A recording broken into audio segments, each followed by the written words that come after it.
Le livre du ciel, tome 2. 17 août 1899. Le pouvoir de Dame Obéissance. Ce matin, après avoir communié, j'ai dit à mon aimable Jésus: comment se fait-il que cette vertu d'obéissance soit si impertinente, et même parfois capricieuse? Il me répondit: si cette noble dame est telle que tu le dis, c'est parce qu'elle doit faire mourir tous les vices. Puisqu'elle doit donner la mort, elle doit être forte et courageuse.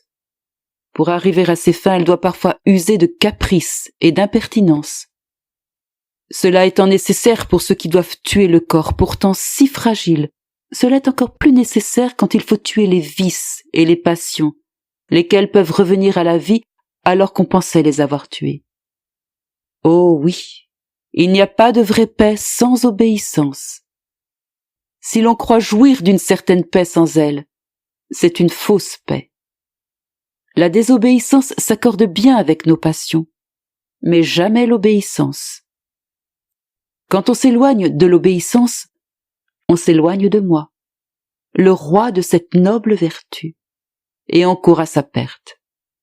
L'obéissance tue la volonté propre et déverse dans l'âme les grâces divines par torrents.